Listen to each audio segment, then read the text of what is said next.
Hi everyone, Becky here from Notes from the Sewing Room. Thank you for joining me today. In today's video, I want to share a few bits and pieces that I have been making and also some things that I'm working on in terms of my sewing projects. So I hope that sounds good to you. If it does, please press that like button and leave me any comments that you'd like to down below about what you're making at the moment or what you see in my video, and I'll get back to you as quick as I can.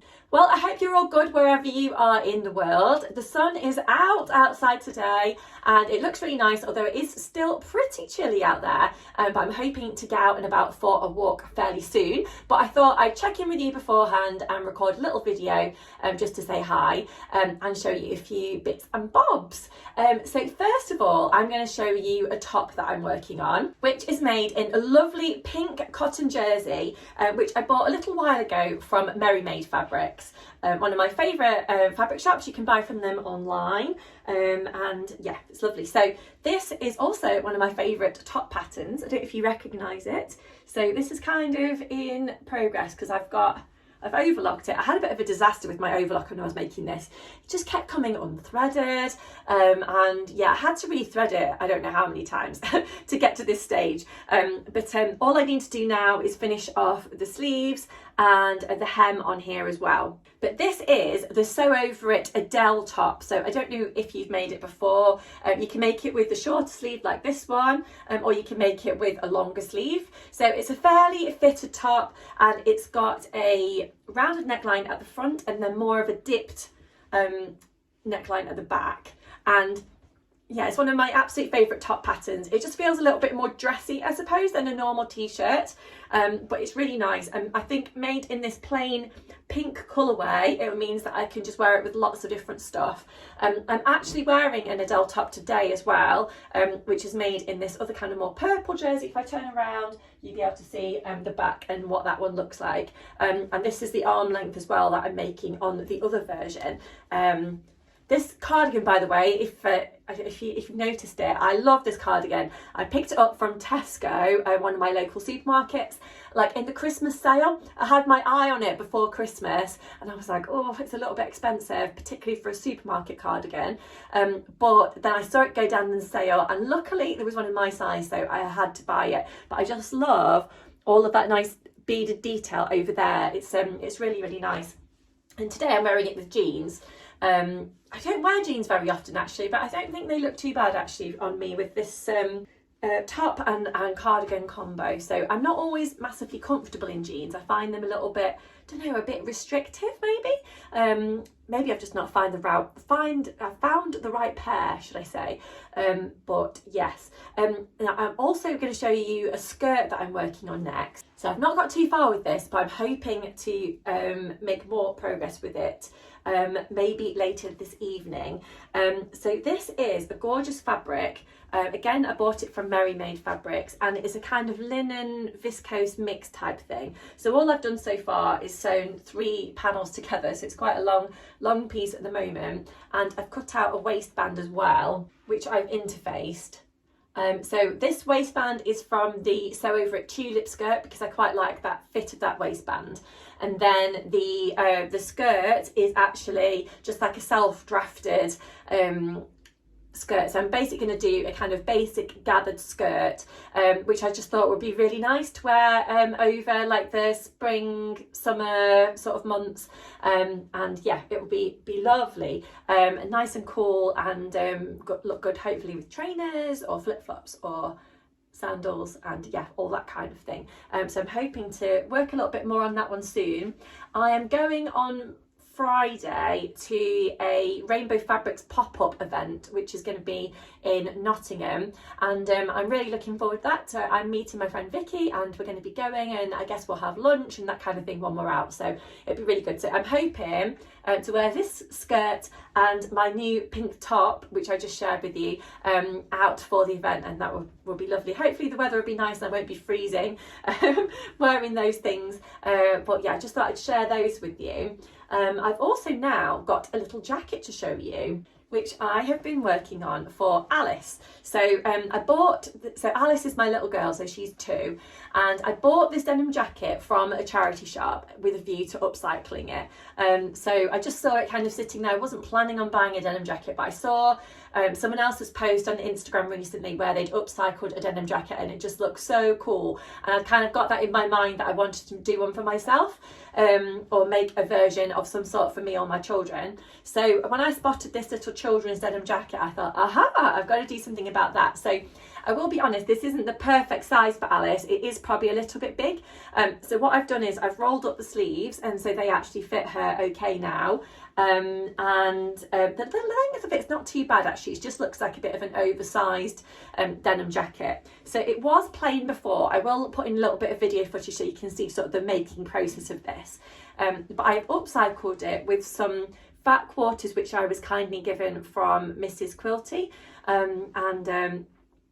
Yeah, and then what I did is I cut tiny little triangles here, and then I sewed them all together. Then I've edged it in some peachy coloured ribbon, and then I've top stitched it all the way around, and then it finishes just underneath the popper on the button here.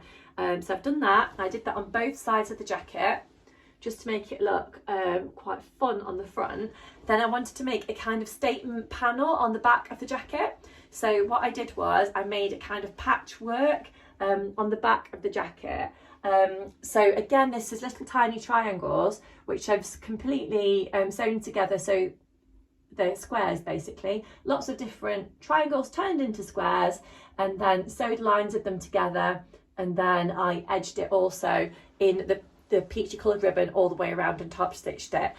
So I'm really pleased. It also had a kind of skater label on there, but I thought, considering I've upcycled the rest of the jacket, I've covered that also in a different label, which I can't remember where I got that label, but it says "Be proud of your progress" on it, which I thought was nice, and I thought the blue colour of the label goes with the rest of the jacket as well.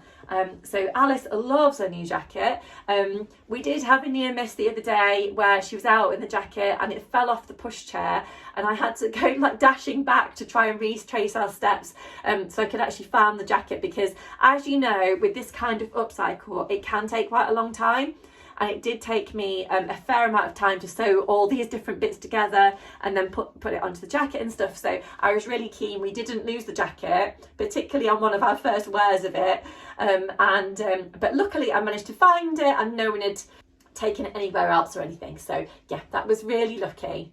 So the next thing I wanted to share with you today is actually a kind of blanket throw type thing, which I've made for my little girl's room. I don't think I've shared this with you before. Apologies if I have, but I don't think that I have, certainly not in this video. I think I might have uploaded a little short video about it.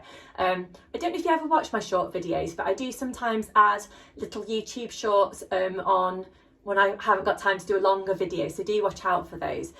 So this is a quilt. So which I've made for Alice, and it's got a little house design all over it. So these were made by a pattern block which I got again kindly given to me by Mrs. Quilty, and then I have made a house design out of it, and then sewed them all together, and then I've added some contrast panels sort of down the outside, down the middle, and then down the outside of there as well.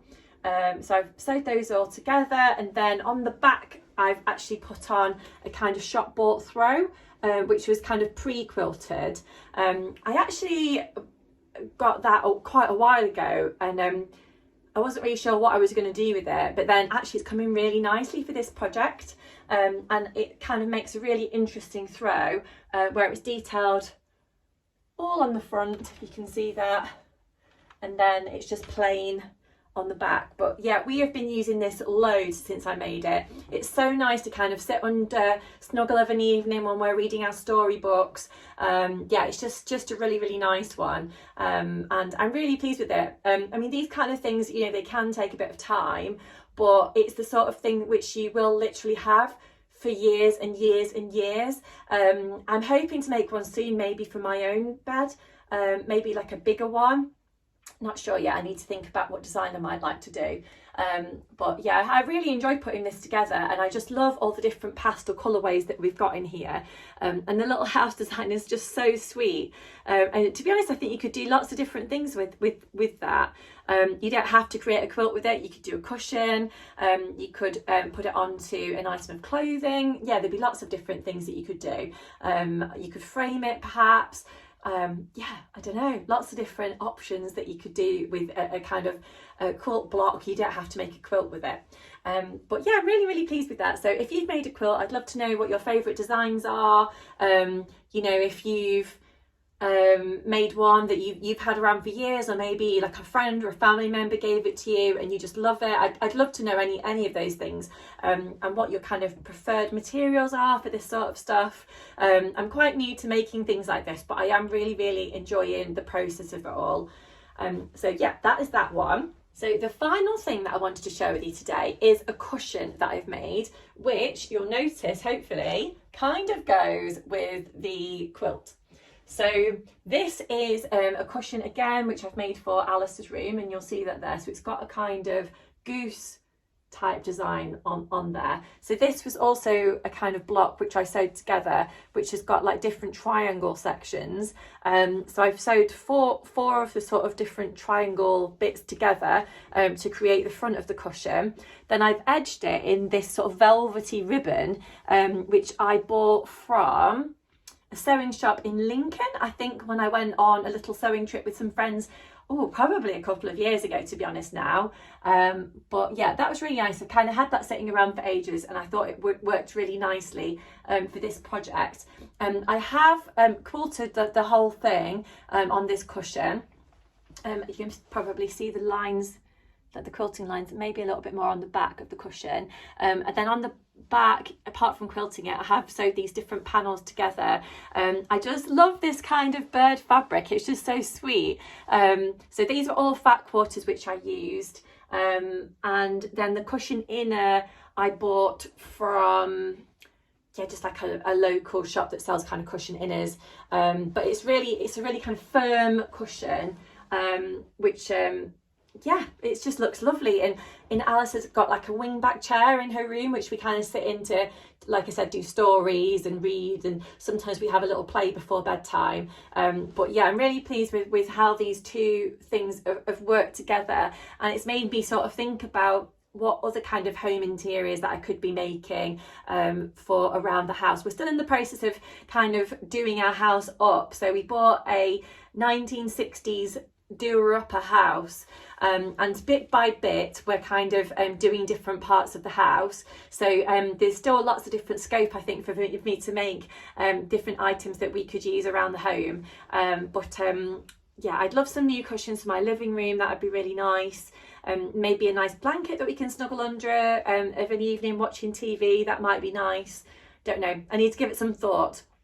But I hope you've enjoyed today's video.